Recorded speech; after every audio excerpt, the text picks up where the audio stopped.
الحمد لله رب العالمين والصلاة والسلام على أشرف الأنبياء والمرسلين أما بعد فأعوذ بالله من الشيطان الرجيم من همزه ونفخه ونفثه بسم الله الرحمن الرحيم رب اشرح لي صدري ويسر لي أمري واحلل عقدة من لساني يفقه قولي اللهم انفعنا بما علمتنا وعلمنا ما ينفعنا وزدنا علما فبشر عبادي الذين يستمعون القول فيتبعون أحسنه أولئك الذين هداهم الله وأولئك هم أولو الألباب أعوذ بالله من الشيطان الرجيم بسم الله الرحمن الرحيم فلما دخلوا على يوسف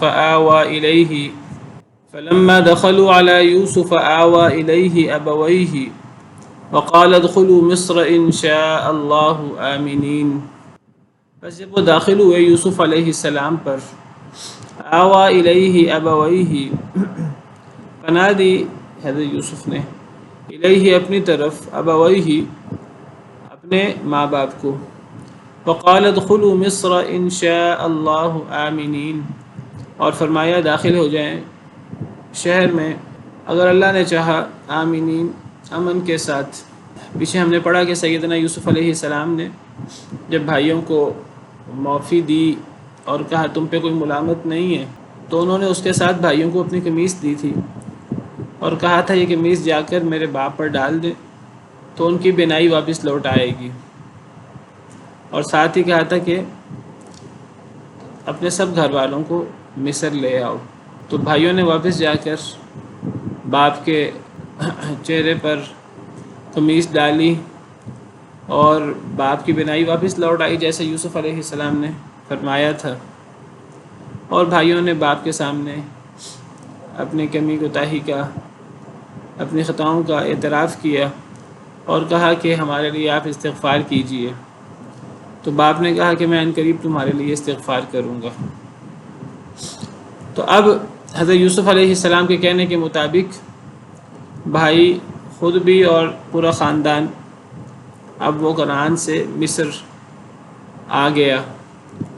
تو اللہ فرماتے ہیں فلما دخلوا، پس جب وہ داخل ہوئے، علی یوسف، یوسف علیہ السلام پر، آوا الیہ ابویہ، تو یوسف علیہ السلام نے پناہ دی اپنی طرف اپنے ماں باپ کو، یعنی بڑے عزت و احترام سے سیدنا یوسف علیہ السلام نے ماں باپ کا استقبال کیا۔ وقال، اور فرمایا ادخلوا مصر، داخل ہو جاؤ مصر میں، مصر شہر میں، انشاء اللہ آمنین، اگر اللہ نے چاہا امن کی حالت میں۔ یعنی انہوں نے کہا کہ اب آپ مصر میں ہیں، اب آپ مصر میں امن کے ساتھ رہیں، یہاں وہ قحط والی صورتحال بھی نہیں ہوگی، یہاں گندم موجود ہے، اللہ کی نعمتیں موجود ہیں، میرے پاس مصر کی بادشاہی اور اس کا تخت ہے، تو انشاءاللہ یہاں آپ امن سے رہیں گے اگر اللہ نے چاہا۔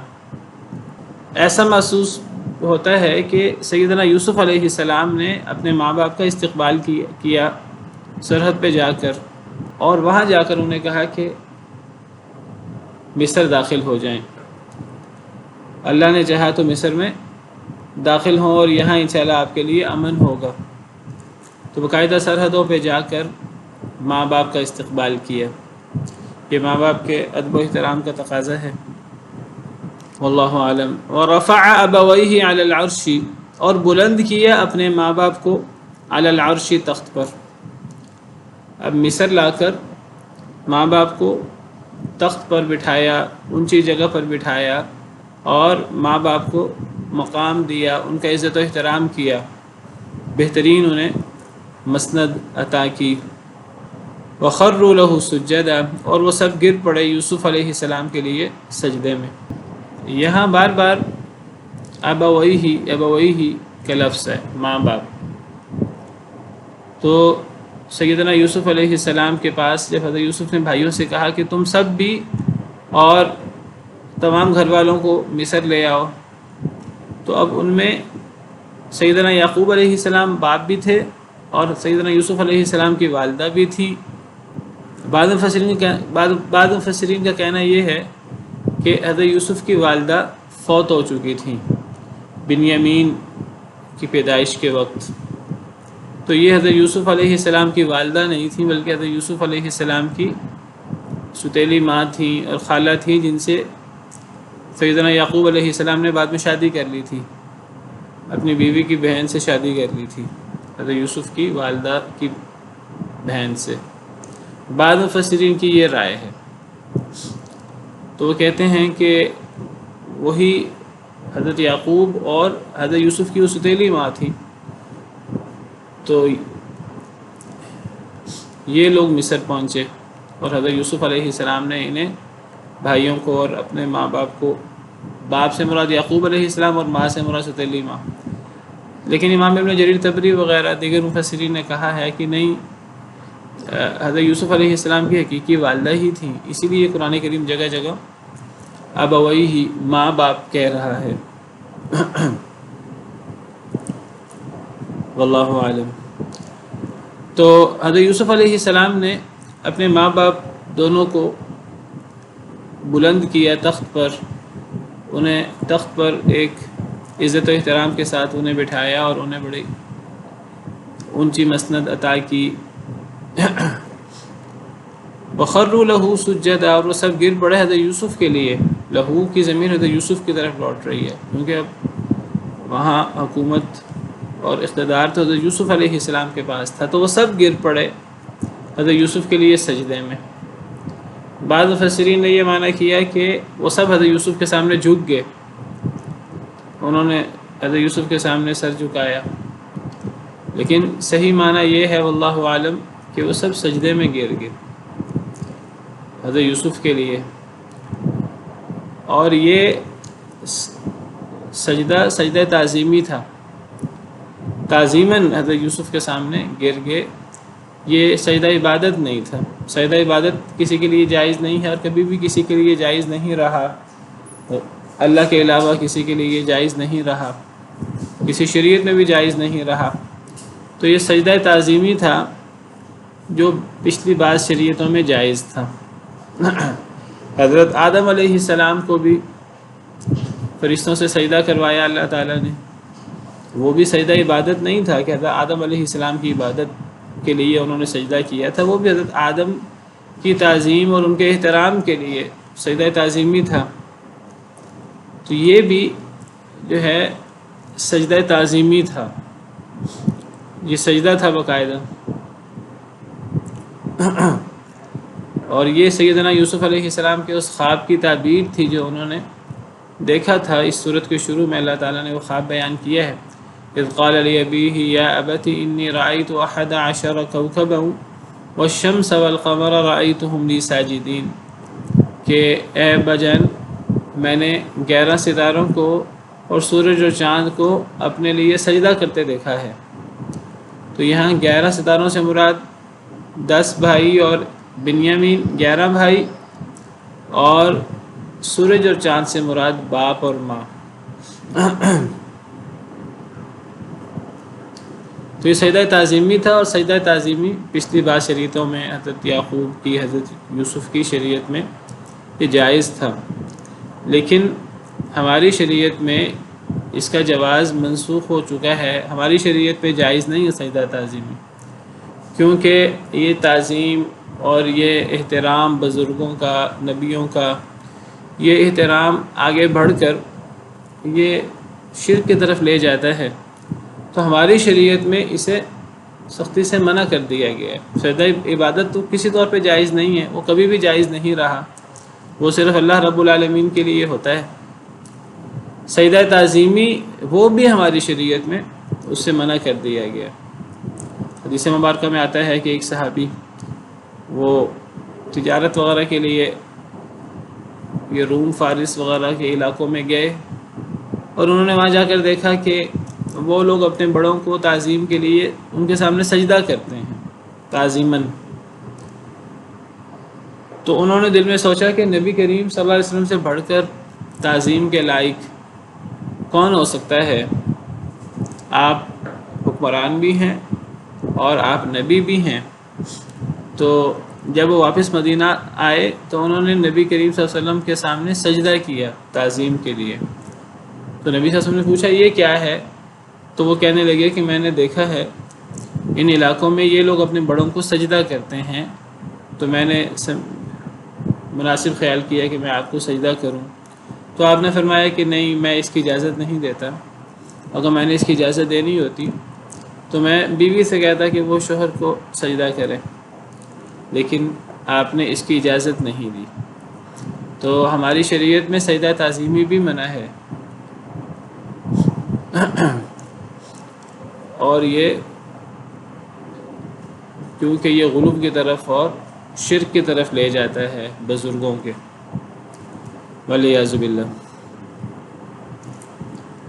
تو بہرحال وہ سب حضرت یوسف علیہ السلام کے سامنے سجدے میں گر گئے، باپ بھی، ماں بھی، اور 11 بھائی بھی۔ وقال یا ابت ھذا تأویل رؤیای من قبل،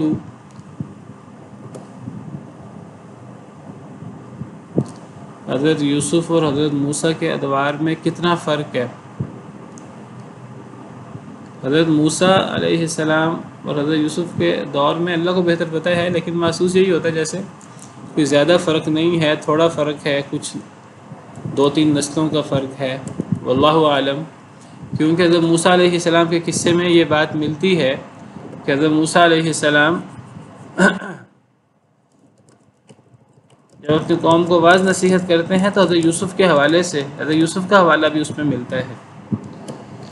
وَلَقَدْ جَاءَكُمْ يُوسُفُ مِنْ قَبْلُ بِالْبَيِّنَاتِ فَمَا زِلْتُمْ فِي شَكٍّ مِّمَّا جَاءَكُمْ بِهِ، یہ وہ جو حضرت موسیٰ کے وہ جو آل فرعون میں ایک شخص تھا جو مسلمان ہو گیا تھا، تو اس نے جو واعظ و نصیحت کی اپنی قوم کو حضرت موسیٰ کے سامنے، تو اس نے یہ کہا تھا وَلَقَدْ جَاءَكُمْ يُوسُفُ مِنْ قَبْلُ بِالْبَيِّنَاتِ، تمہارے پاس یوسف بھی اس سے پہلے روشن نشانیاں لائے تھے، فَمَا زِلْتُمْ فِي شَكٍّ مِّمَّا جَاءَكُمْ بِهِ، تو تم شک میں رہے مستقل اس بارے میں جو وہ تمہارے پاس لائے، تورات اور دیگر نشانیاں، تم ان کے بارے میں شک میں مبتلا رہے، حتیٰ اذا ہلک، حتیٰ کہ جب وہ فوت ہو گئے سیدنا یوسف علیہ السلام، قلتم لن یبعث اللہ من بعدہ رسولا، تم نے کہا کہ ہرگز نہیں مبعوث کرے گا اللہ یوسف کے بعد کوئی رسول۔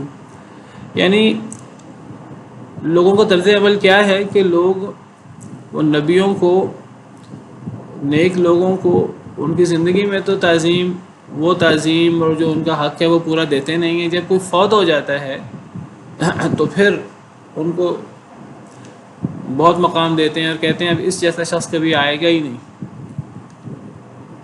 تو یعنی گویا کہ وہ جو آل فرعون کا مومن تھا وہ اپنی قوم کو واعظ کرتے ہوئے کہہ رہا ہے کہ حضرت موسیٰ علیہ السلام اللہ کے جلیل القدر رسول اور پیغمبر ہمارے درمیان موجود ہیں، اور تم ان پر ایمان نہیں لا رہے، تم ان میں شک کر رہے ہو، جیسے یوسف علیہ السلام کے بارے میں، ان کی رسالت، ان کی نبوت کے بارے میں ان کی قوم شک کرتی رہی،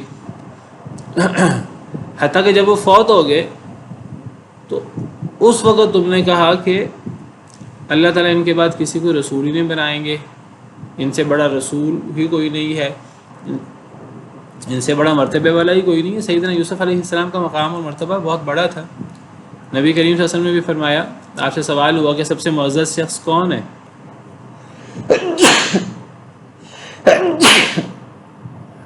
تو نبی صلی اللہ علیہ وسلم نے فرمایا کہ کریم ابن کریم ابن کریم ابن کریم یوسف علیہ السلام، جو خود بھی بہت معزز تھے اور وہ معزز کے بیٹے، معزز کے پوتے اور معزز کے پڑپوتے، یعنی ان کا باپ بھی نبی جلیل القدر پیغمبر حضرت یعقوب علیہ السلام، ان کا دادا بھی جلیل القدر پیغمبر حضرت اسحاق علیہ السلام، اور ان کا پردادا سیدنا ابراہیم علیہ السلام خلیل اللہ، جن کا مقام اور مرتبہ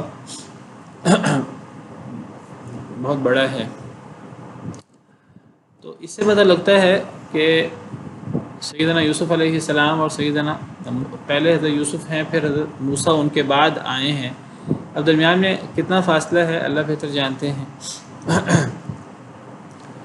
وقال یا ابت ھذا تأویل رؤیای، فرمایا حضرت یوسف علیہ السلام نے، اے میرے ابا جان، ھذا تأویل رؤیای، یہ تعبیر ہے میرے اس خواب کی، من قبل، پہلے بچپن میں نے جو خواب دیکھا تھا، یہ اس خواب کی تعویل ہے، اس خواب کی تعبیر ہے جو اب پوری ہوئی ہے۔ قد جعلها ربی حقا، تحقیق کر دیا ہے اسے میرے رب نے سچا۔ اب میرے رب نے یہ اب خواب کی تعبیر اتنے سالوں کے بعد اب اس کو عملی طور پر سچ کر دکھایا ہے۔ اب یہ خواب کی تعبیر عمل میں آ گئی ہے۔ سورج اور چاند اور 11 ستاروں نے مجھے سجدہ کیا، یہ خواب دیکھا تھا حضرت یوسف نے، باپ کو بیان کیا تھا۔ تو یہ باپ یعنی سورج سے مراد باپ، اور چاند سے مراد ماں، اور 11 ستاروں سے مراد 11 بھائی۔ وقد احسن بی اذ اخرجنی من السجن، اور تحقیق احسان کیا میرے ساتھ یعنی اللہ نے، یعنی اللہ کے بڑے انعامات ہیں، سارے انعامات ساری نعمتیں اللہ کی ہیں۔ اللہ کے انعامات میں سے ایک تو یہ کہ خواب کی اس تعبیر کو اللہ نے پورا کر دیا۔ ہر چیز اللہ رب العالمین کے ہاتھ میں ہے۔ کوئی خواب کوئی دیکھے تو اس خواب کی تعبیر اگر سچی ہو وہ بھی اللہ رب العالمین، وہ خواب سچا ہے تو اس کی تعبیر بھی اللہ کے حکم سے ہوتی ہے، اس میں کسی کا کوئی کمال نہیں ہے۔ تو اللہ نے اسے بھی سچ کر دکھایا، اور اللہ نے اس کے علاوہ بڑے احسانات کیے۔ ٹھیک ہے، سیدنا یوسف علیہ السلام کی زندگی دکھوں سے اور تکلیفوں سے اور آزمائشوں سے لبریز ہے، لیکن پھر اللہ نے بہت احسانات کیے۔ پھر اللہ نے ان کا صلہ دیا سیدنا یوسف علیہ السلام کو، اور اللہ تعالیٰ اسی طرح نیکوکاروں کو جو اللہ سے ڈرنے والے ہیں اور صبر کرنے والے ہیں، اللہ ان کو صلہ دیتے ہیں۔ انہ من یتقی ویصبر فان اللہ لا یضیع اجر المحسنین۔ حضرت یوسف علیہ السلام نے فرمایا تھا بھائیوں کو کہ جو بھی اللہ سے ڈرتا ہے اور صبر کرتا ہے تو اللہ ایسے لوگوں کا اجر کبھی ضائع نہیں کرتے۔ گویا کہ یہ بات صرف سیدنا یوسف علیہ السلام یا انبیاء کے ساتھ خاص نہیں ہے، اگر کوئی اور شخص بھی تقوی اور صبر کرے گا تو اللہ اس کا اجر ضائع نہیں کرتے، اللہ اسے بھی دنیا اور آخرت میں مقام عطا کریں گے۔ تو سیدنا یوسف علیہ السلام فرماتے ہیں کہ اللہ نے میرے ساتھ اور احسانات بھی کیے۔ کیا؟ اور تحقیق اس نے احسان کیا میرے ساتھ اللہ نے، اذ اخرجنی من السجن، جب نکالا مجھے جیل سے، مجھے جیل سے نکالنے والا بھی اللہ۔ وجاء بکم من البدو، اور وہ لے آیا تمہیں من البدو، دیہات سے، صحرا سے، من بعد ان نزغ الشیطان بینی و بین اخوتی، اس کے بعد کہ اختلاف ڈال دیا شیطان نے میرے اور میرے بھائیوں کے درمیان۔ اللہ کے بڑے احسانات ہیں۔ اللہ نے اس خواب کی تعبیر سچ کر دکھائی، اور اللہ کے مزید احسانات یہ ہیں کہ اللہ نے مجھے جیل سے نکالا، جیل سے نکال کر باقاعدہ مصر کی بادشاہت اور مصر کے تخت پہ بٹھا دیا۔ اور اللہ کے احسانات میں سے یہ بھی ہے کہ اللہ تمہیں بدو سے لا کر اللہ نے تمہیں مصر جیسے شہر میں تمہیں جگہ دی، اور مصر جیسے شہر میں تمہیں مقام دیا، اس کے بعد کہ میرے اور میرے بھائیوں کے درمیان شیطان نے اختلاف پیدا کر دیا تھا۔ آزمائشیں آئی ہیں، لیکن اللہ نے ان آزمائشوں کے بعد اللہ نے بڑا احسان کیا ہے ہم پر۔ اب یہاں یوسف علیہ السلام نے وہ جو بھائیوں سے زیادتی ہوئی تھی، کوتاہی ہوئی تھی حضرت یوسف کے حق میں، تو حضرت یوسف علیہ السلام کا اخلاق آپ دیکھیے کہ جب وہ زیادتیوں کا ذکر کر رہے ہیں، آزمائشوں کا ذکر کر رہے ہیں، یہ آزمائش حضرت یوسف علیہ السلام پر دنیاوی طور پر آپ دیکھیں تو بھائیوں کی وجہ سے آئی تھی۔ حضرت یوسف علیہ السلام اپنے ماں باپ کے گھر میں ہوتے تو وہاں سیدنا یوسف علیہ السلام کو بہت پیار اور محبت مل رہا تھا، اور باپ کا پیار اور تربیت، اور لیکن ان کو گھر سے بے گھر ہونا پڑا، اور پھر غلام بن گئے، اور پھر جیل میں رہے۔ تو اب حضرت یوسف علیہ السلام اب یہاں بھائیوں کے اوپر یہ الزام نہیں لگا رہے، اس کی نسبت شیطان کی طرف کر رہے ہیں کہ شیطان نے میرے اور میرے بھائیوں میں یہ اختلاف پیدا کر دیا تھا، اور یہ سارا شیطان کی کارستانی ہے۔ اب ہر گناہ انسان کرتا ہے تو وہ شیطان کے وسوسے سے ہوتا ہے، لیکن کرتا تو وہ انسان خود ہے۔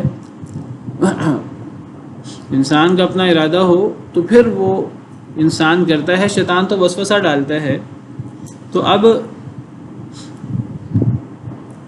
اس کی نسبت بھائیوں کی طرف بھی ہو سکتی تھی، لیکن سیدنا یوسف علیہ السلام کا اخلاق عالیہ یہ ہے کہ انہوں نے بھائیوں کے سامنے اس کی نسبت بھائیوں کی طرف نہیں کی، بلکہ انہوں نے اس کی نسبت شیطان کی طرف کی۔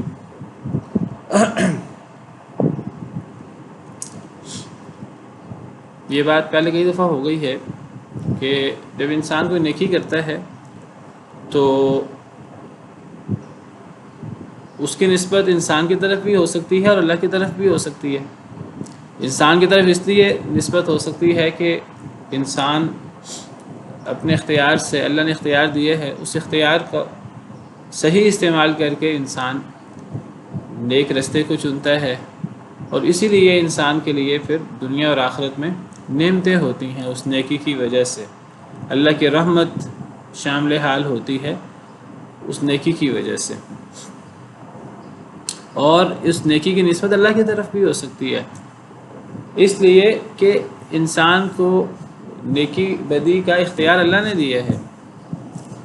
کوئی انسان ہدایت یافتہ ہوتا ہے، ایمان لاتا ہے، نیکی کرتا ہے، تو ہم کہتے ہیں کہ یہ اللہ نے ہمیں توفیق دی ہے، اور اللہ نے ہدایت دی ہے، اور اللہ نے یہ احسانات کیے ہیں۔ ادب کا تقاضا یہ ہے کہ اللہ کی طرف اس کی نسبت کی جائے، اس کو اپنا کمال اپنی طرف نسبت نہ کی جائے، اگرچہ اس کے اندر انسان کا اپنا عمل دخل ہوتا ہے، اسی لیے انسان کے لیے اس کا بدلہ جنت کی صورت میں موجود ہے۔ اور اگر انسان کوئی برا کام کرے تو برائی کی نسبت انسان کی طرف بھی ہو سکتی ہے، شیطان کی طرف بھی ہو سکتی ہے، اور اللہ کی طرف بھی ہو سکتی ہے۔ انسان کی طرف اس اعتبار سے کہ اللہ کے دیے ہوئے اختیار کا انسان نے ناجائز استعمال کر کے وہ برا کام انسان نے کیا ہے اپنے ارادے اور اپنے اختیار سے۔ یہ نہیں ہے کہ وہ انسان مجبور ہو گیا تھا اور اس سے جبراً یہ کام سرزد ہوا ہے، اس میں انسان کا اپنا عمل ارادہ شامل نہیں تھا، اس میں پورا انسان کا عمل ارادہ ہوتا ہے۔ کوئی شخص اگر گمراہی اختیار کرتا ہے، اللہ کے نافرمانی کرتا ہے، بھائیوں سے یہ جو معاملات سرزد ہوئے، بھائیوں نے اپنے اختیار سے اپنے وہ جو ان کو حسد ہوا حضرت یوسف علیہ السلام سے، بنیامین سے، تو اس کی وجہ سے اس میں ان کا ارادہ اور اختیار شامل ہے۔ تو اسی لیے جب انسان کوئی غلط کام کرتا ہے تو اگر وہ توبہ نہ کرے، اصلاح نہ کرے، تو اس کے لیے وبال ہے دنیا اور آخرت میں۔ اسی لیے اس کے لیے سزا ہے کہ اس میں انسان کا اپنا عمل دخل شامل ہے۔ اور شیطان کی طرف اس کی نسبت اس لیے ہو سکتی ہے کہ وہ کام شیطان کے وسوسے سے ہوتا ہے، شیطان کے ورغلانے سے ہوتا ہے، اور شیطان ورغلائے، وسوسہ ڈالے، یا کوئی انسان کسی انسان کو غلط رستے کی طرف مائل کرے تو وہ اس کام میں پوری طرح شریک ہے، تو اس کی نسبت شیطان کی طرف بھی ہوتی ہے۔ یہاں سیدنا یوسف علیہ السلام نے اپنے اور اپنے بھائیوں میں جو سارے معاملات تھے اس کی نسبت شیطان کی طرف کی ہے، بھائیوں کی طرف نہیں کی۔ اور برائی کی نسبت اللہ کی طرف بھی ہو سکتی ہے، جیسے اللہ فرماتے ہیں کہ اللہ قرآن کے ذریعے بہت سے لوگوں کو ہدایت دیتے ہیں اور بہت سے لوگوں کو اللہ گمراہ کرتے ہیں۔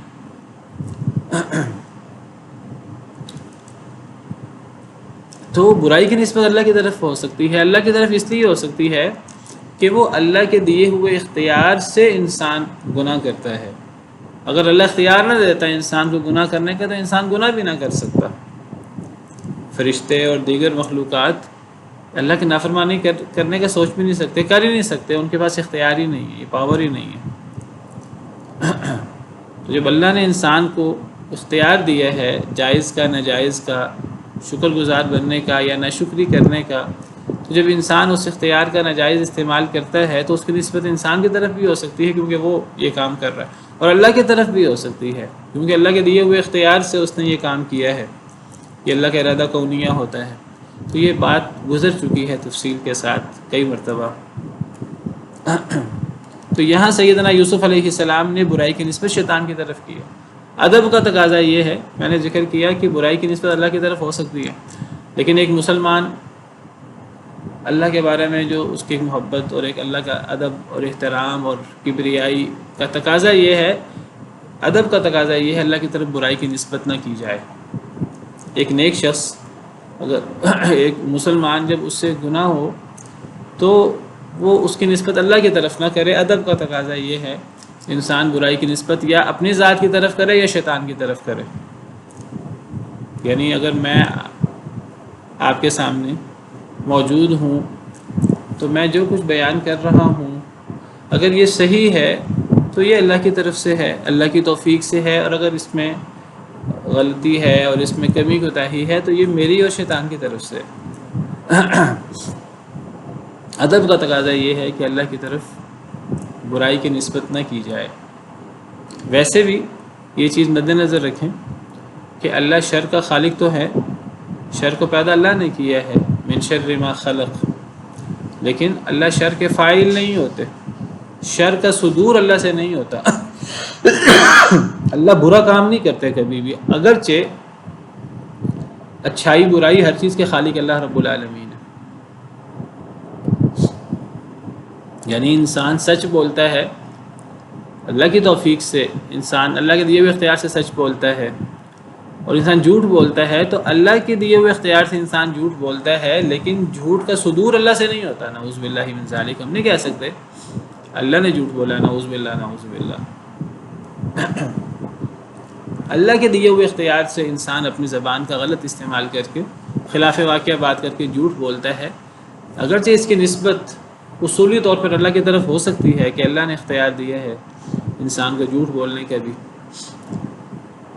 تو اللہ شر کے خالق تو ہیں، شر کے فاعل نہیں ہیں۔ فاعل انسان ہوتا ہے، اور انسان اپنی مرضی سے وہ کام کر رہا ہوتا ہے، اپنے اختیار سے۔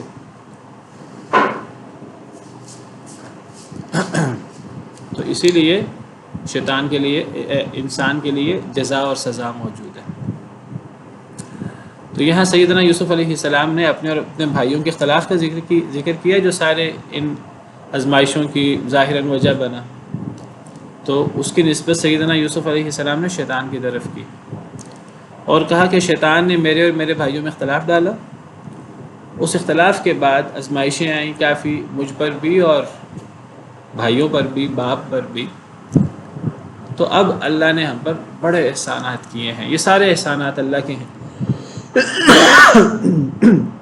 ان احسانات میں سیدنا یوسف علیہ السلام نے اپنے جیل سے نکلنے کا بھی ذکر کیا، اور یہ بھی فرمایا احسانات میں سے کہ اللہ کا احسان یہ بھی ہے کہ اللہ تمہیں بدو سے لے آیا۔ بدو کہتے ہیں، بدو با دال واو، صحرا کو، اور اسی سے بدو ہوتا ہے۔ ایک بدو ہے اور ایک شہری شخص ہوتا ہے، تو بستی والا، من اہل القرى۔ تو بدو وہ ہے جو بدو میں رہتا ہے، جو صحرا نشین ہوتا ہے، خانہ بدوش ہوتا ہے، جس کا کوئی گھر نہیں ہوتا، کوئی ٹھکانہ نہیں ہوتا، جہاں اسے نخلستان ملے، جہاں اسے پانی ملے، جہاں اس کی روزی روٹی ہو تو وہ وہاں پڑاؤ ڈال دیتا ہے، اور پھر جب چاہے وہ وہاں سے اٹھ کر کہیں اور چلا جاتا ہے۔ جب وہاں پانی ختم ہو جائے اور پھل وغیرہ اور یہ نعمتیں ختم ہو جائیں تو پھر وہ کسی دوسری جگہ جا کر پڑاؤ ڈال دیتا ہے۔ تو ایسا شخص بدو، خانہ بدوش ہوتا ہے۔ بدا یا بدو کا لفظی مطلب ظاہر ہونا، ظاہر ہونا۔ تو یہ شخص ظاہر ہے، اس کے سر پر چھت نہیں ہے، اس نے کوئی گھر نہیں بنایا، ایسا گھر جس گھر میں یہ ہمیشہ رہے۔ تو گویا کہ اس کے اور یہ سورج کے سامنے ظاہر ہے، اس کے سر پہ چھت نہیں ہے، اور اس نے خود چھت اختیار نہیں کی اپنے حالات کی وجہ سے۔ تو یہ جہاں پانی پاتا ہے، جہاں اللہ کی نعمتیں، رزق، روٹی پاتا ہے، وہاں پڑاؤ ڈال دیتا ہے۔ تو ایسے شخص کو بدو کہتے ہیں، اور ایسی جگہ کو بدو کہتے ہیں، صحرا۔ اور شہری لوگ وہ ہوتے ہیں جو ایک جگہ ٹھکانہ بناتے ہیں اور وہاں چھت بناتے ہیں اللہ کی توفیق سے، اللہ کے انعام سے، اور پھر وہ وہاں رہتے ہیں، اور پھر یہ کام کرنے کے لیے ان کو لوگوں کے ساتھ میل جول رکھنا پڑتا ہے۔ جب وہ لوگوں کے ساتھ میل جول رکھتے ہیں تو کچھ ایٹیکیٹس، کچھ ادب و آداب کا انہیں خیال رکھنا پڑتا ہے۔ جب انسان دوسرے انسانوں کے ساتھ رہے گا تو کچھ اصول و ضوابط کی روشنی میں رہے گا، یہ تو نہیں جانوروں کی طرح جس کی لاٹھی اس کی بھینس، اس کا مال قبضہ کر لیا، اس کا مال قبضہ کر لیا، یہاں ظلم زیادتی کی، یہاں ظلم زیادتی کی، جہاں داؤ لگا وہاں کر لیا۔ نہیں، انسانوں کو، جب انسانوں نے مل جل کر رہنا ہے کسی علاقے میں، دیہات میں یا شہر میں، ان کو کچھ اصول و ضوابط کی روشنی میں رہنا پڑے گا، چاہے وہ مسلمان ہیں چاہے وہ مسلمان نہیں ہیں۔ غیر مسلموں کو بھی کچھ نہ کچھ اصول و ضوابط کی روشنی میں رہنا پڑتا ہے، نہیں رہیں گے تو وہ دنیا کے اندر سروائیو نہیں کر سکتے۔ تو شہری لوگ کچھ اصول و ضوابط کے، کچھ ایٹیکیٹس کے پابند ہوتے ہیں، اور جب ایٹیکیٹس کے پابند ہونا ہے تو ہم اپنی طرف سے ایٹیکیٹس بنانے کی بجائے اللہ کے جو نازل کیے آداب ہیں اور طور طریقے ہیں، ہم ان پر عمل کیوں نہ کریں؟ مسلمان اس کے پابند ہوتے ہیں اور اس کے مطابق عمل کرنے کی کوشش کرتے ہیں، کمی کوتاہی ہو جاتی ہے۔ غیر مسلم وہ اللہ کے احکامات کو اور اللہ کی ہدایات کو، اللہ کے جو آداب اور ایٹیکیٹس ہیں ان کے مطابق زندگی گزارنے کی بجائے وہ اپنی طرف سے کچھ ایٹیکیٹس بنانے کی کوشش کرتے ہیں۔ اللہ نے دنیا کا نظام چلانا ہے، وہ اپنی طرف سے ایٹیکیٹس بناتے ہیں، اللہ کی نافرمانی کرتے ہیں، اگرچہ انہیں ان اصول و ضوابط جو وہ خود بنا لیتے ہیں، ان اصول و ضوابط کی وجہ سے انہیں بار بار مشکلات کا سامنا کرنا پڑتا ہے، نقصان اٹھانا پڑتا ہے، لیکن چونکہ اللہ نے دنیا کے اندر آزمائش رکھی ہے، وہ نظام چل جاتا ہے، جیسا بھی وہ غلط نظام ہو وہ چل جاتا ہے، کیونکہ اللہ نے دنیا کے اندر ڈھیل رکھی ہے، آزمائش رکھی ہے۔ اگر آزمائش نہ ہوتی تو کبھی لوگوں کا بنایا ہوا نظام چل ہی نہ پاتا۔ بڑا سوال پیدا ہوتا ہے کہ غیر مسلم لوگوں نے، وہ اللہ کے نظام کے مطابق زندگی نہیں گزارتے، انہوں نے کچھ اصول و ضوابط بنا رکھے ہیں، کچھ قوانین بنا رکھے ہیں مین میڈ، خود ساختہ، وہ صحیح نہیں ہیں، اور ان قوانین کی غلطی اور ان کا نتیجہ خوفناک صورت میں ظاہر ہوتا رہتا ہے وقتاً فوقتاً، لیکن چونکہ یہ دنیا آزمائش کی جگہ پر ہے، اللہ اس نظام کو بھی چلا دیتے ہیں، وہ اللہ کی توفیق سے وہ چلتا ہے۔ دیکھیے، جب انسان ہر چیز پر، انسان کہتا ہے کہ ہر چیز کا انتظام میں نے کرنا ہے، اب زمین کے اندر پانی کم ہو رہا ہے، اب اس پانی کا انتظام بھی میں نے کرنا ہے، زمین کے اندر جگہ کم ہو رہی ہے، اب ہمیں چاند پر بستیاں بنانی چاہیے، اب ہمیں مریخ پر جانا چاہیے، یہ اصل میں اللہ کے کام ہیں جو انسان جو ہے وہ اپنے ذمے لے لیتا ہے۔ جب انسان یہ چیزیں اپنے ذمے لینے کی کوشش کرتا ہے، اللہ کہتے ہیں چل یہ کام میں نے تیرے سپرد کیے، پھر وہ انسان خراب ہوتا ہے ان چیزوں میں۔ اللہ نے زمین بنائی ہے، اللہ نے پانی کا انتظام کیا ہے، دیگر رزق کا اور باقی چیزوں کا انتظام کیا ہے، انسان کو محنت کرنی ہے، کوشش کرنی ہے، تدبیر کرنی ہے۔ ہم نے سورہ یوسف میں پڑھا، توکل کا معنی یہ ہمیں پوری تدبیر کرنی ہے، لیکن ہمیں توکل سارا اللہ رب العالمین کی ذات پر کرنا ہے۔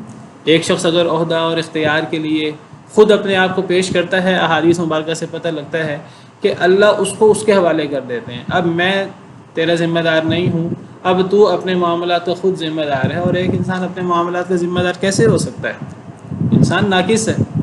اور جب ایک انسان خود عہدہ طلب نہیں کرتا، خود نعمتوں کے پیچھے نہیں بھاگتا، پھر اللہ کی طرف سے اسے اپنے تگ و دو کرتا ہے، کوشش کرتا ہے، لیکن وہ عہدہ طلب نہیں کرتا، اللہ پہ توکل کرتا ہے، تو پھر جب اللہ کسی کو عہدہ دیتے ہیں پھر اللہ اس کی مدد بھی کرتے ہیں، جس طرح احادیث مبارکہ سے پتہ لگتا ہے۔ تو میں یہ صرف بتانا چاہ رہا ہوں کہ جب انسان جو ہے وہ نظام بناتا ہے تو اس نظام کے اندر ہزار کمیاں خرابیاں ہوتی ہیں، لیکن چونکہ اللہ نے دنیا کے اندر نظام چلانا ہے، آزمائش برقرار رکھنی ہے، اگر دنیا آزمائش کی جگہ نہ ہوتی تو کوئی انسانوں کا بنایا ہوا قانون کامیاب نہ ہوتا، یعنی چل نہ پاتا، کامیاب تو ابھی بھی نہیں ہے غیروں کے بنائے ہوئے نظام، ان کے ہولناک نتائج سامنے آتے رہتے ہیں، پورا خاندانی نظام تباہ ہو چکا ہے یورپ کے اندر، اس کے خرابیاں سامنے آتی ہیں، لیکن اللہ اس نظام کو بھی چلا دیتے ہیں، کیونکہ دنیا میں اللہ نے آزمائش برقرار رکھنی ہے، ورنہ دنیا سے آزمائش ہی ختم ہو جائے۔ بہرحال میں ذکر کر رہا تھا کہ جو لوگ شہری ہوتے ہیں دیہات وغیرہ میں، یا جو لوگ اکٹھے رہتے ہیں، وہ ان کو ایٹیکیٹس کے مطابق چلنا پڑتا ہے. جب انہیں ایٹیکیٹس ادب و آداب کے مطابق چلنا پڑتا ہے تو وہ ان ایٹیکیٹس کا دھیان رکھتے ہیں. جو خانہ بدوش لوگ ہوتے ہیں وہ ان ایٹیکیٹس کا دھیان نہیں کرتے. اس لیے اللہ تعالیٰ نے قرآن کریم میں بعض جگہوں پر ذکر کیا ہے بدو لوگوں کا، اور اللہ فرماتے ہیں الاعراب اشد کفرا ونفاقا واجدر الا يعلموا حدود ما انزل اللہ علی رسول. جو بدو لوگ ہوتے ہیں اشد کفرا ونفاقا، وہ کفر اور نفاق میں زیادہ سخت ہوتے ہیں کیونکہ ایٹیکیٹس نہیں ہوتے ان میں. ان کو لوگوں کے ساتھ میل جول کا رہنے کا طریقہ نہیں آتا کیونکہ وہ لوگوں کے ساتھ رہے نہیں ہوتے. ان کو تو جہاں کچھ ملا تو وہیں انہوں نے پراؤ ڈال دیا، اور جب وہ وہاں ختم ہو گیا رزق پانی، وہاں سے اٹھ کر کہیں اور چلے گئے، تو ان کو لوگوں کے ساتھ رہنے کا اور ایٹیکیٹس اور یہ چیزیں نہیں آتی. تو وہ کفر میں اور نفاق وہ زیادہ کھرے ہوتے ہیں، زیادہ شدت ہوتی ہے ان کے اندر، ظلم زیادتی بھی کرنے والے ہوتے ہیں ایک دوسرے پر، اور زیادہ سادے ہوتے ہیں. ان کے اندر وہ منافقت اور یہ چیزیں بھی نہیں ہوتی زیادہ. تو میں ذکر کر رہا تھا شہری زندگی اور بدوی زندگی کے بارے میں. اگرچہ یہ دونوں اللہ کی طرف سے ہیں، اور اللہ نے کسی کو شہر میں پیدا کر دیا، کسی کو صحرا میں، جنگل میں اور خانہ بدوش پیدا کر دیا، لیکن تقابل کیا جائے تو شہری زندگی وہ اس میں اللہ کی نعمت زیادہ ہے. اسی لیے اگر ہم قرآن کریم کا مطالعہ کریں تو قرآن کریم کے مطالعے سے ہمیں پتہ لگتا ہے اللہ نے کسی نبی کو بھی بدو لوگوں میں سے کسی کو نبی نہیں بنایا. سارے کے سارے نبی وہ بستی والے تھے. قرآن کریم میں اللہ تعالیٰ نے فرمایا وما ارسلنا من قبلک الا رجالا نوحی الیہم من اہل القری. میں ہی آیت نمبر 119 میں اللہ فرماتے ہیں کچھ آگے جا کر کہ اے نبی صلی اللہ علیہ وسلم، ہم نے آپ سے پہلے نہیں بھیجا کسی بھی رسول کو مگر وہ مرد تھے جن کی طرف ہم وحی کرتے تھے، من اہل القری، بستیوں والے تھے.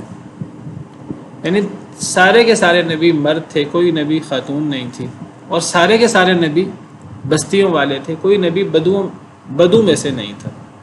سارے نبی شہری تھے. سوال پیدا ہوتا ہے کہ اگر سارے کے سارے نبی شہری تھے تو یہاں اللہ یہ کیوں فرما رہے ہیں کہ حضرت یوسف کہ اللہ نے ہم پر احسان کیا، اللہ نے مجھ پر احسان کیا، اللہ نے مجھے جیل سے نکال دیا، اور اللہ نے تم پر احسان کیا کہ اللہ تمہیں جنگل سے لے کر مصر جیسے شہر لے آیا. تو کیا حضرت یعقوب علیہ السلام جنگل میں رہتے تھے؟ وہ نبی نہیں تھے، وہ تو جلیل القدر پیغمبر اور رسول تھے. اصل میں وہ کنعان جس علاقے میں حضرت یعقوب اور حضرت یوسف بھی پہلے رہتے تھے، وہاں وہ جنگل نہیں تھا، ہے وہ بھی شہر، ہے وہ بھی قصبہ، لیکن وہ مصر جیسے اس دور کے تہذیب متمدن شہر کے مقابلے میں وہ ایک جنگل کی حیثیت رکھتا ہے. اس لیے اس کو یہاں بدو کہا ہے، ورنہ وہ حقیقی طور پہ وہ جنگل تھا نہیں. وہ مصر جیسے شہر کے مقابلے میں وہ ایک جنگل اور ایک بداوا کی حیثیت رکھتا ہے. یہاں نسبتی طور پر بات ہو رہی ہے، ریلیٹو طور پہ بات ہو رہی ہے مصر کی مناسبت سے. اس سے یہ بھی پتہ لگتا ہے کہ اگر اللہ تعالیٰ کسی کو جنگل سے، کسی چھوٹے لیول کے شہر سے ایک بڑے شہر میں لے آئے تو یہ بھی اللہ کا احسان ہے. بڑے شہروں میں رہنے سے، متمدن شہروں میں رہنے سے انسان کا ویژن بڑا ہوتا ہے اور انسان کو کام کرنے کے مواقع زیادہ ملتے ہیں. تو یہ بھی سیدنا یوسف علیہ السلام نے ایک اللہ کے احسان کے طور پر اس کا ذکر فرمایا کہ اللہ نے تم پر احسان کیا کہ جب اللہ تمہیں بدو سے شہر لے آیا اور مصر جیسے شہر لے آیا. واللہ تعالی عالم. جی آپ میں سے کسی کا سوال تھا؟ جی سر، السلام علیکم. وعلیکم السلام ورحمۃ اللہ. سر لیکن یہ میری بات سنیے کہ جو گاؤں کے ایریاز ہوتے ہیں اور جو بدو ہوتے ہیں ان کی زبان بہت پیور ہوتی ہے. دیکھیے جب فضیلت کی بات ہوتی ہے نا تو فضیلت بالعموم ہوتی ہے. اس کا مطلب یہ نہیں ہوتا کہ اب اگر کوئی چیز افضل ہے تو اس کی ہر چیز اچھی ہوگی. یعنی عمومی بات ہوتی ہے. اگر مثلا شہری زندگی کے اندر اگر 10 خوبیاں ہیں تو جنگلی زندگی کے اندر بھی 5 6 7 8 خوبیاں ہوں گی. لیکن اگر آپ بالعموم بات کریں تو زیادہ خوبیاں وہ شہری زندگی کے اندر ہوں گی. تو اس کا مطلب یہ نہیں ہے کہ جنگلی لوگوں کے اندر کوئی خوبی نہیں ہوتی. وہ کھرے ہوتے ہیں, ان کے اندر وہ منافقت اور لگی لپٹی رکھنا اور یہ چیزیں نہیں ہوتی. تو ایٹیکیٹس بھی ان کے اندر نہیں ہوتے, وہ زیادہ کھروے ہوتے ہیں. وہ جب کسی سے مخالفت کرتے ہیں تو شدید مخالفت کرتے ہیں, اور جب ظلم زیادتی کرتے ہیں تو بہت زیادہ کرتے ہیں. لیکن ان کے اندر شہری لوگوں والے یہ جو منافقت اور اس قسم کی چیزیں بھی نہیں ہوتی. خوبیاں بھی ہیں ان کے. جی جی کنفرم کر رہی تھی آپ سے کہ واقعی کی زبان زیادہ پیور ہوتی ہے. دیکھیے, جب شہری لوگوں میں اگر زبان کو محفوظ کرنے کی بات ہے, شہری لوگوں کے اندر ہر قسم کے لوگ آ رہے ہیں. جب ہر قسم کے لوگ آ رہے ہیں تو زبان کا تعلق علاقے سے ہوتا ہے. تو ایک علاقے میں دوسرے علاقے کے لوگ بھی آ رہے ہیں تو ان کی زبان وہ صحیح نہیں رہے گی. اب مثلا مکہ مدینہ لے لیجئے اس دور میں. اب اس دور میں عربی زبان اور اس کا دورہ تھا. اب مکہ مدینہ, مکہ میں یعنی پورے عرب سے لوگ آتے تھے, عرب کے علاوہ باہر سے بھی لوگ آتے تھے عمرہ کرنے, حج کرنے, اور یہ بیت اللہ ہونے کی وجہ سے. تو وہاں اب ان علاقوں کی زبان اس طرح کر کے سلامت نہیں تھی عربی. اس میں دیگر اجمی بھی آتے جاتے رہتے تھے اور ان کے الفاظ شامل ہو جاتے تھے. اب جو لوگ جنگلات اور دیہات کے رہنے والے تھے تو ان لوگوں میں دوسرے لوگ آ کے شامل نہیں ہوتے تھے, تو ان کی عربی زبان پیور ہوتی تھی, وہ محفوظ ہوتی تھی غیروں کی مداخلت سے اور دیگر زبانوں کے الفاظ شامل ہونے سے. یہ تو بڑی واضح سمجھ آنے والی بات ہے. واللہ عالم.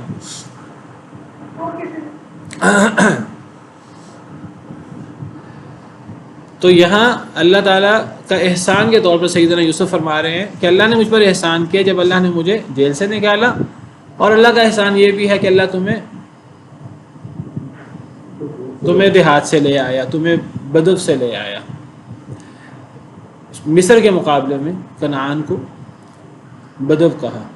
اس کے بعد کہ شیطان نے میرے اور میرے بھائیوں میں اختلاف ڈال دیا تھا, تو یہاں اختلاف کی نسبت شیطان کی طرف کی, بھائیوں کی طرف نہیں کی. ان ربی لطیف لما یشاء, بے شک میرا رب احسان کرنے والا ہے. اصل میں لطیف کا لفظی مطلب ہے باریک بین, باریک بینی کے ساتھ اور انتہائی گہرائی میں جا کر تدبیر کرنے والا اور احسان کرنے والا, نعمتیں کرنے والا جس کے لیے وہ چاہے.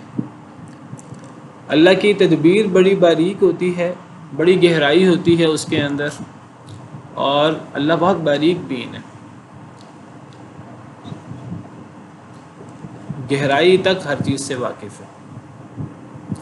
انہ هو العلیم الحکیم, بے شک وہی بہت جاننے والا, بہت حکمت والا ہے.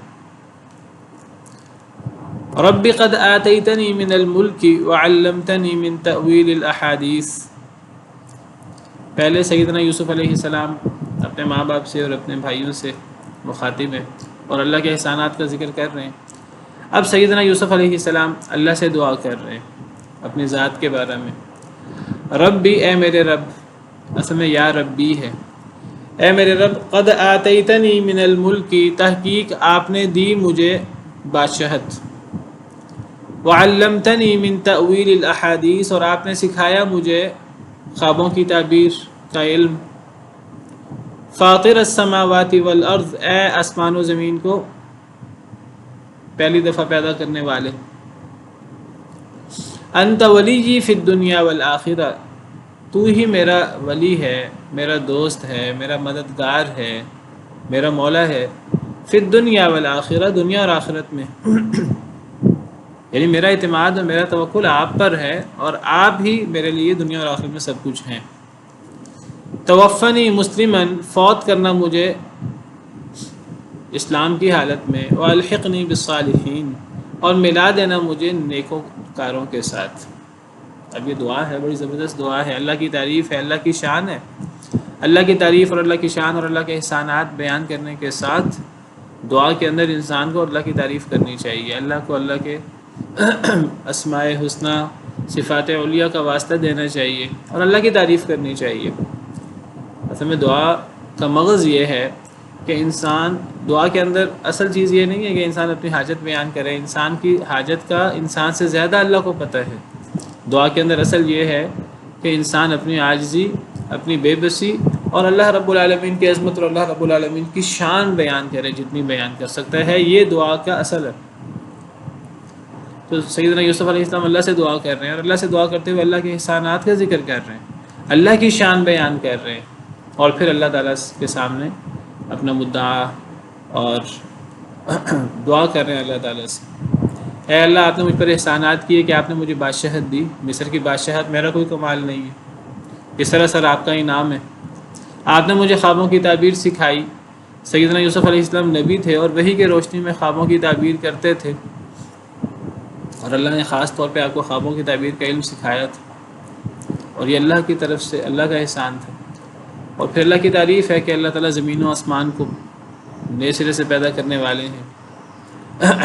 آپ ہی دنیا اور آخرت میں میرے مولا ہیں، کارساز ہیں، بگڑی بنانے والے، حاجت روائی، مشکل کشائی، ہر چیز کرنے والے اللہ ہیں۔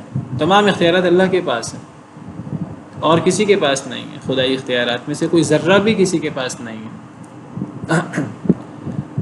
تو یہ تعریف کر کے حضرت یوسف فرماتے ہیں، دعا کرتے ہیں، توفنی مسلمن، کہ اے اللہ مجھے اسلام کے حالت میں فوت کرنا، اور والحقنی بالصالحین، مجھے نیک لوگوں کے ساتھ ملا دینا۔ تو اس سے پتہ لگتا ہے سیدنا یوسف علیہ السلام کا مذہب بھی اسلام تھا۔ حضرت یوسف علیہ السلام اللہ سے اسلام پر فوت ہونے کی دعا کر رہے ہیں۔ یہ وہی دعا ہے جو سیدنا ابراہیم علیہ السلام، سیدنا یعقوب علیہ السلام نے اپنے بچوں کو سکھائی تھی، جس کا ذکر سورہ بقرہ میں موجود ہے۔ ووصّى بها، پہلے ہے کہ اللہ نے حضرت ابراہیم سے کہا، اے ابراہیم مسلمان ہو جا۔ اذ قال له ربه اسلم قال اسلمت لرب العالمین، وہ کہنے لگے کہ میں اللہ رب العالمین کے لیے مطیع ہوں، فرما بردار ہوں، مسلمان ہوں۔ اور پھر حضرت ابراہیم نے بھی اور حضرت یعقوب نے بھی علیہم السلام اجمعین، انہوں نے اسی اسلام کی وصیت اپنی اولاد کو کی۔ ووصّى بها ابراہیم بنیہ ویعقوب، اسی کی وصیت اسلام کی، اسی فرما برداری کی وصیت ابراہیم علیہ السلام نے اور یعقوب علیہ السلام نے اپنے بچوں کو کی۔ یا بنی ان اللہ اصطفیٰ لکم الدین، اے میرے بچوں، اللہ نے تمہارے لیے یہ دین کو منتخب کر لیا ہے، پسند کر لیا ہے۔ کون سا دین؟ دین اسلام۔ فلا تموتن الا وانتم مسلمون، پس ہرگز نہ تم مرنا مگر اس حال میں کہ تم مسلمان ہو۔ تو یہی اسلام پر زندہ رہنے کی اور اسلام پر مرنے کی دعا سیدنا یوسف علیہ السلام کر رہے ہیں، جس سے اس دعا کی اہمیت کا اندازہ ہوتا ہے۔ انسان کا کمال نہیں ہے کہ اگر ایک انسان ایک نیکی والی زندگی گزار رہا ہے، یہ اللہ کی توفیق سے ہے، دل اللہ کے ہاتھ میں ہے، اللہ دل کو الٹ پلٹ کرتے رہتے ہیں۔ ایک انسان نعمت والی نیکیوں والی زندگی گزارنے کے بعد گمراہ بھی ہو سکتا ہے۔ اس لیے ہمیں دعا سکھائی گئی ہے، ربنا لا تزغ قلوبنا بعد اذ ہدیتنا، اے اللہ جب آپ ہمیں ہدایت دے دیں تو ہمیں ہدایت دینے کے بعد ہمارے دلوں کو ٹیڑھا نہ کر دینا۔ وہب لنا من لدنک رحمہ، اے اللہ ہمیں اپنے پاس سے خاص رحمت عطا کرنا، انک انت الوہاب۔ تو اللہ تعالیٰ سے حسن خاتمہ اور اسلام پر موت کی دعا کرنی چاہیے۔ یہ سیدنا یوسف علیہ السلام کی نبوی دعا ہے، اور اس دعا کی اہمیت بہت زیادہ ہے۔ ہمیں دعا سکھائی گئی، نبی کریم صلی اللہ علیہ وسلم نے جنازے کے موقع پر اور میت پر جو دعا سکھائی ہے، ان دعاؤں میں سے یہ دعا بھی ہے کہ اللہم من احییتہ منا فاحیہ علی الاسلام ومن توفیتہ منا فتوفہ علی الایمان، اے اللہ ہم میں سے جس کو زندہ رکھیں تو اے اللہ اس کو اسلام پر زندہ رکھیں، یعنی اللہ رب العالمین کی اطاعت پر، اللہ رب العالمین کے دین کو قائم کرنے میں، اللہ رب العالمین کے احکامات کے مطابق زندگی گزارنے پر زندہ رکھیں۔ ومن توفیتہ منا فتوفہ علی الایمان، اور اے اللہ ہم میں سے اگر کسی کو فوت کرنا ہے تو اس کا خاتمہ ایمان پر فرمانا، اسلام پر فرمانا۔ تو یہی دعا سیدنا یوسف علیہ السلام کر رہے ہیں، اے اللہ میرا خاتمہ، میری وفات اسلام پر ہو۔ والحقنی بالصالحین، اور اے اللہ مجھے نیک لوگوں کے ساتھ ملا دینا، یعنی میرا شمار زندگی میں بھی اور مرنے کے بعد بھی میرا اٹھنا بیٹھنا اور میرا الحاق نیک لوگوں کے ساتھ ہو، یعنی سیدنا ابراہیم، سیدنا اسحاق، سیدنا یعقوب علیہ السلام اجمعین، انہی لوگوں کے ساتھ مجھے ملا دینا۔ انسان کی مجلس، انسان کی سوسائٹی، اٹھنا بیٹھنا دنیا میں بھی اچھے لوگوں کے ساتھ ہونا چاہیے، اور آخرت میں بھی پھر اللہ کی رحمت سے اس کا اٹھنا بیٹھنا اور اس کا الحاق نیکوکاروں کے ساتھ ہوگا، اور اللہ سے دعا کرنی چاہیے کہ اے اللہ مجھے اچھی مجلس عطا کر، آخرت میں بھی۔ آخرت میں اچھی مجلس تب ہوگی جب دنیا میں اچھی مجلس تھی، اچھے لوگوں میں اٹھنا بیٹھنا تھا۔ اچھے لوگوں میں اٹھنا بیٹھنا ہوگا تو دینداری کی بات ہوگی، اللہ سے ڈرنے کی بات ہوگی، گناہوں سے بچنے کی بات ہوگی۔ اگر ایک انسان کو خود سمجھ نہیں آ رہی تو اچھے ساتھی انسان کو بتائیں گے کہ ہمیں اچھا کام کرنا ہے۔ اگر ایک انسان غفلت کی زندگی گزار رہا ہے تو اچھا دوست انسان کو بتائے گا۔ انسان علماء کے ساتھ، نیک لوگوں کے ساتھ اٹھے بیٹھے تو ساتھ ساتھ انسان کی اصلاح ہوتی رہے گی، اور جب یہ ہوتا ہے تو پھر انسان کا مرنے کے بعد انسان کا شمار اور اس کا الحاق نیک لوگوں کے ساتھ ہوتا ہے۔ وَتَوَفَّنَا مَعَ الْأَبْرَارِ، اے اللہ ہمیں نیک لوگوں کے ساتھ فوت کرنا، یہ بھی دعا سکھائی گئی ہے۔ ربنا اننا سمعنا منادیا ینادی للایمان ان آمنوا بربکم فآمنا ربنا فاغفر لنا ذنوبنا وکفر عنا سیئاتنا وتوفنا مع الابرار۔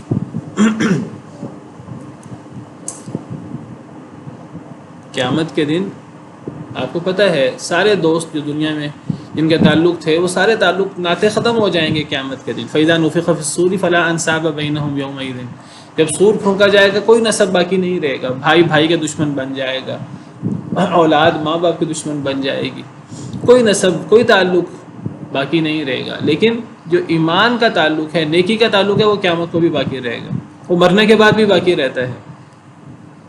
الاخلاء یومئذ بعضهم لبعض عدو الا المتقین، اللہ فرماتے ہیں کہ جو انتہائی قریبی اخلاء، خلیل، خلت، یہ محبت اور دوستی کا سب سے اعلیٰ درجہ ہے خلت۔ تو جو خلیل ہیں، ایک دوسرے کے دوست ہیں، یہ سارے قیامت کے دن دشمن بن جائیں گے۔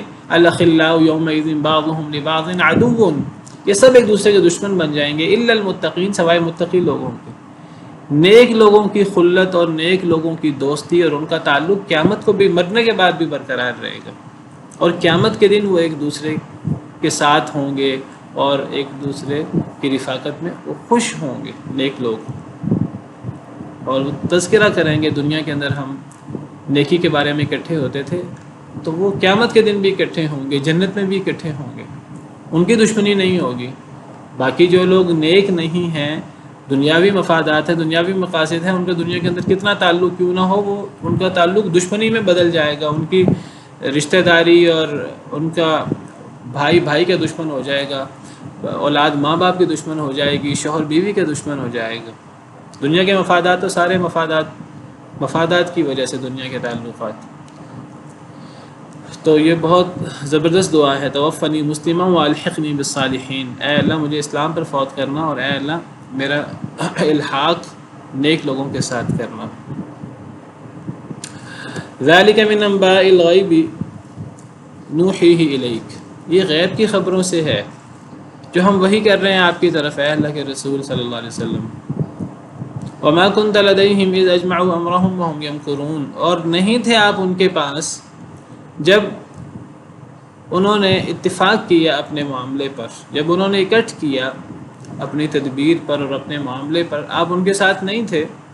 وہم یمکرون، جب وہ مکر کر رہے تھے، جب وہ تدبیریں کر رہے تھے الٹی سیدھی، حضرت یوسف کے بھائی، تو آپ اس وقت موجود نہیں تھے۔ کیا مطلب؟ اللہ تعالیٰ یہاں یہ فرما رہے ہیں کہ یہ جو یوسف علیہ السلام کا قصہ ہے، یہ جو تفصیل کے ساتھ جو اس میں سے باتیں ہمارے لیے فائدہ مند تھیں۔ دیکھیے قرآن کریم قصے کہانی کی کتاب نہیں ہے، اس سے مقصود قصے کہانی اور وہ ایسی تفصیلات جس کا ہمیں فائدہ نہیں ہے وہ بیان کرنا مقصود نہیں ہے۔ اس میں وہ باتیں بیان کرنا مقصود ہیں، اور اللہ نے وہ باتیں بیان فرمائی ہیں جس کا ہمیں فائدہ ہے بعد والوں کو، اس سے ہمیں سیکھنے کا موقع ملتا ہے، اس میں ہمارے لیے عبرت ہے، ہمارے لیے نصیحت ہے۔ لقد کان فی قصصہم عبرۃ لأولی الالباب، اللہ یہ جو قصے بیان کرتے ہیں قرآن کریم میں، ان میں عبرت ہے، نصیحت ہے عقل مندوں کے لیے۔ عقل مند اگر اس میں غور کریں، ایک ایک واقعے سے انہیں سیکھنے اور سمجھنے کے پہلو ملیں گے۔ فقصص القصص لعلہم یتفکرون، اے نبی صلی اللہ علیہ وسلم ان پر قصے بیان کریں، پرانے لوگوں کے حالات بیان کریں تاکہ لوگ غور و فکر کریں۔ یہ قصے غور و فکر کرنے کے لیے، نصیحت کے لیے، عبرت کے لیے ہوتے ہیں۔ حضرت موسیٰ اور فرعون کے قصے کے آخر میں اللہ فرماتے ہیں ان فی ذلک لعبرۃ لمن یخشی، بے شک اس میں البتہ نصیحت ہے، عبرت ہے اس کے لیے جو ڈرتا ہے۔ تو اللہ یہ جو قصے بیان فرماتے ہیں اس میں بہت حکمت کی باتیں، گہرائی کی باتیں، سیکھنے کی باتیں ہیں، یہ کہانیاں نہیں ہیں، اساطیر الاولین نہیں ہیں۔ تو یہ قصے جو اللہ نے یہ جو خاص طور پہ سیدنا یوسف کا قصہ جو ڈیٹیل کے ساتھ اللہ نے بیان فرمایا، تو یہ قصہ آپ کو کیسے پتہ لگا ہے اللہ کے رسول صلی اللہ علیہ وسلم؟ آپ تو حضرت یوسف علیہ السلام کے ساتھ رہتے نہیں تھے، آپ تو اس دور میں موجود نہیں تھے، حضرت یوسف نے خواب دیکھا آپ ساتھ نہیں تھے، بھائیوں نے حضرت یوسف علیہ السلام کو کنویں میں ڈالا آپ وہاں نہیں تھے، حضرت یوسف علیہ السلام جیل میں گئے آپ نہیں تھے، حضرت یوسف علیہ السلام مصر کے تخت پہ بیٹھے، بھائیوں کے ساتھ یہ سارا معاملہ ہوا، آخر تک جو اللہ نے بیان فرمایا ہے۔ نبی صلی اللہ علیہ وسلم کہیں بھی موجود نہیں تھے۔ جب آپ موجود نہیں تھے، جب آپ شاہد نہیں تھے وہاں، تو آپ کو ان سارے واقعات کا پتہ کیسے لگا؟ یہ بہت بڑی دلیل ہے قرآن کے سچ ہونے کی، نبی کریم صلی اللہ علیہ وسلم کے اللہ کا سچا نبی ہونے کی۔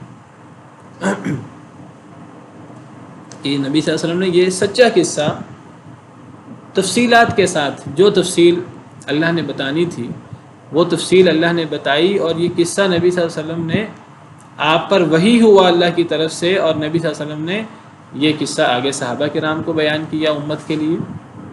یہ بہترین قصہ ہمارے سامنے موجود ہے، اور اس قصے میں نبی کریم صلی اللہ علیہ وسلم کہیں بھی موجود نہیں تھے۔ جب آپ موجود نہیں تھے تو یہ سراسر اللہ کا احسان ہے، اللہ نے وحی کے ذریعے، یہ اللہ کی رحمت ہے کہ اللہ نے وحی کے ذریعے یہ قصہ آپ پر وحی فرمایا ہے، اور یہ نبی کریم صلی اللہ علیہ وسلم کے سچا نبی ہونے کی دلیل ہے، قرآن کی حقانیت کی دلیل ہے۔ قرآن کے قصے، ان کی ایک بڑی حکمت، قرآن کے قصوں کی کیا حکمت ہے، بعض حکمتیں میں نے بیان کی ہیں، ان حکمتوں میں سے ایک بڑی حکمت قرآن کی سچائی۔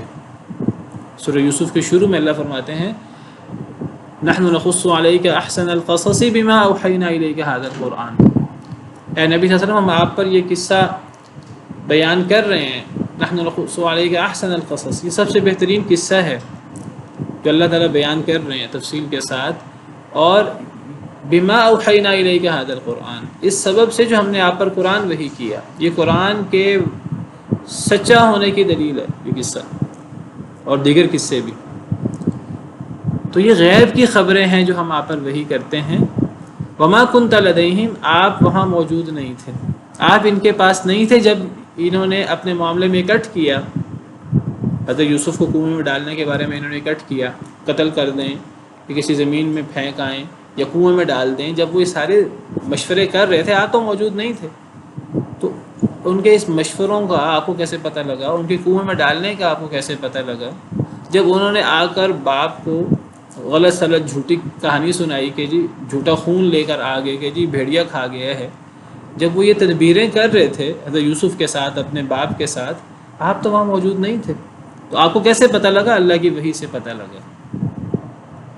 وحی کو غیب بھی کہتے ہیں، تلک من انباء الغیب، یہ غیب کی خبریں ہیں، یعنی یہ اللہ کی وحی کی باتیں ہیں، نوحیہ الیک، جو ہم آپ کی طرف وحی کر رہے ہیں۔ یہاں سے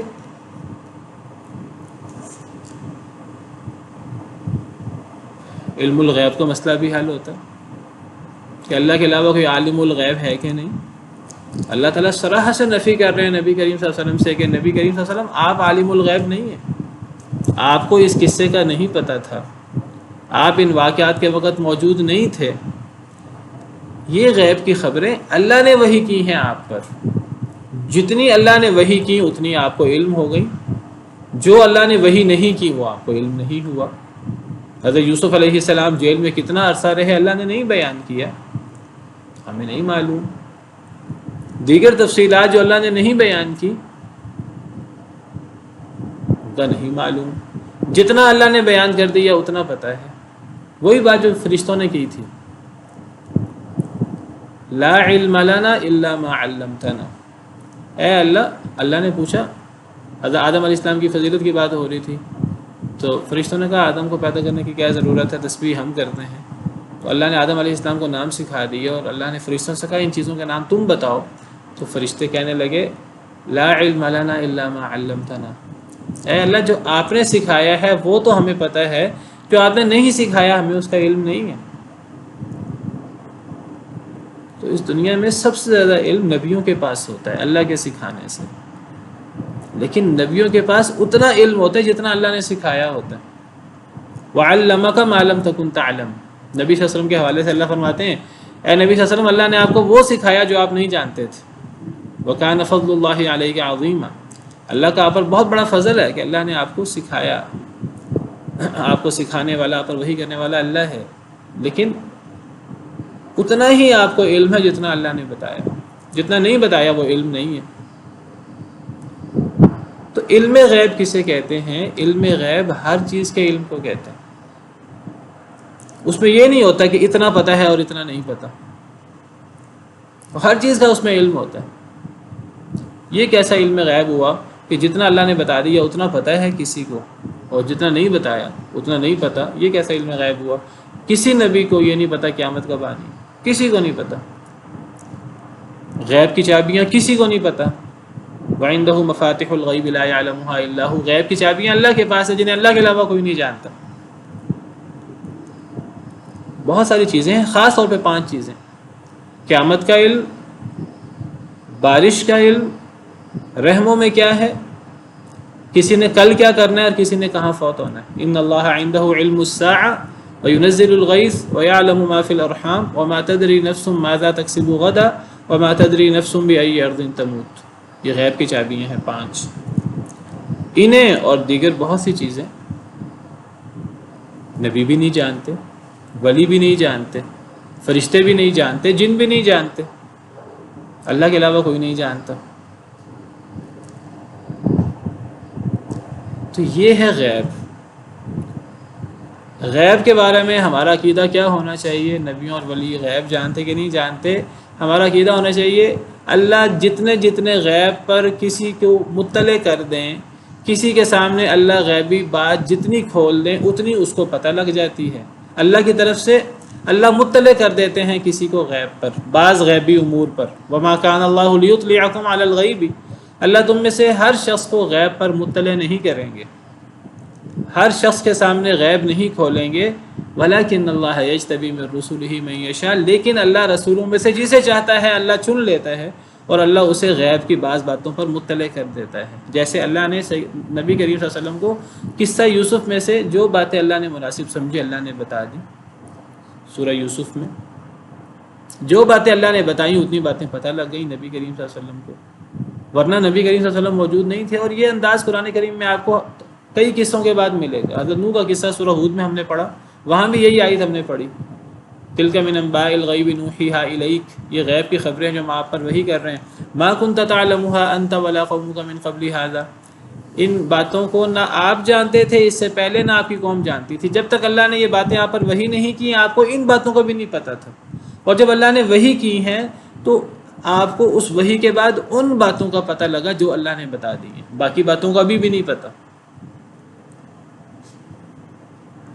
یہ قصہ یوسف جو بیان، پہلی بات ہے اللہ نے جو باتیں بیان کی ہیں نبی صلی اللہ علیہ وسلم کو اور ہمیں، نبی صلی اللہ علیہ وسلم نے آگے امت کو بتائیں، ہمیں ان باتوں کا پتہ ہے جو اللہ نے بیان کی، جو اللہ نے نہیں بیان کی ان کا نہیں پتہ، اور جو باتیں اللہ نے بیان کر دی ہیں ان باتوں کا اس سورہ یوسف کے نزول سے پہلے نہیں پتہ تھا۔ یہ بات بھی اللہ نے قرآن میں صراحت سے فرمائی ہے، نحن نقص عليك احسن القصص بما اوحينا اليك هذا القرآن وان كنت من قبله لمن الغافلين، آپ پہلے اس سے پہلے اس قصے سے غافل تھے، آپ کو نہیں پتا تھا اس قصے کا، تو اس کے بعد اب کیسے کسی کو عالم الغیب کہا جا سکتا ہے؟ اور کسی اللہ کے علاوہ کسی کو عالم الغیب کہنا یہ سری اللہ رب العالمین کی نافرمانی ہے۔ اللہ رب العالمین صراحت سے قرآن میں فرماتے ہیں قُلْ لَا يَعْلَمُ مَنْ فِي السَّمَاوَاتِ وَالْأَرْضِ الْغَيْبَ إِلَّا اللَّهُ، کہہ دیجئے آسمان و زمین میں، نہ آسمان میں کوئی غیب جانتا ہے نہ زمین میں کوئی غیب جانتا ہے سوائے اللہ کے۔ وَمَا يَشْعُرُونَ أَيَّانَ يُبْعَثُونَ، لوگوں کو اتنا بھی نہیں پتہ کہ انہوں نے، جن لوگوں کے بارے میں دعویٰ کیا جاتا ہے علم غیب کا، انہیں اتنا بھی نہیں پتہ کہ بعث، یوم البعث کب ہے اور اللہ نے مرنے کے بعد کب اٹھانا ہے، اتنا بھی نہیں پتہ، قیامت کب آنی ہے اتنا بھی نہیں پتہ۔ اور اسی طرح سیدنا موسیٰ علیہ السلام کے قصے میں اللہ فرماتے ہیں جب ہم نے موسیٰ علیہ السلام کو وحی کی طور پہاڑ پر، اے نبی آپ وہاں بھی موجود نہیں تھے، وما كنت بجانب الطور اذ نادینا ولکن رحمتا من ربک، لیکن اللہ کی رحمت ہے، اللہ نے آپ پر وحی کی ہے اور اللہ نے وحی کے ذریعے آپ کو اس بات کا بتایا ہے۔ وما كنت بجانب الغربی اذ قضینا الی موسیٰ الامر، حضرت مریم کا قصہ بیان کیا حضرت زکریا کا کہ حضرت مریم کی کفالت کون کرے گا، وہاں اللہ فرماتے ہیں وما كنت لدیہم اذ یلقون اقلامہم ایہم یکفل مریم وما كنت لدیہم اذ یختصمون، جب وہ حضرت مریم کی کفالت کے بارے میں جھگڑا کر رہے تھے قلم ڈال کر، اے نبی آپ وہاں موجود نہیں تھے، آپ ان کے پاس نہیں تھے جب وہ جھگڑا کر رہے تھے حضرت مریم کی کفالت کون کرے، تو آپ کو اس بات کا کیسے پتہ لگا؟ اللہ کی وحی سے، اور اتنا پتہ لگا جتنا اللہ نے بتایا ہے، جتنا نہیں بتایا اتنا نہیں پتہ۔ یہ علم غیب کی حقیقت ہے۔ اللہ نے نبیوں سے کہلوایا ولا اعلم الغیب، میں غیب نہیں جانتا۔ اللہ بھی کہتے ہیں اللہ کے علاوہ کوئی غیب نہیں جانتا، نبی بھی کہتے ہیں ہم غیب نہیں جانتے، ہم بدو بدی کہتے ہیں کہ نہیں، نبی بھی غیب جانتے ہیں، ہر بات کا انہیں پتہ ہے، اور ولی بھی غیب جانتے ہیں، اور ان کے گلی اور محلے کے کتے بھی غیب جانتے ہیں، اللہ معاف کرے۔ سبحان ربک رب العزت عما یصفون وسلام علی المرسلین والحمد للہ رب العالمین۔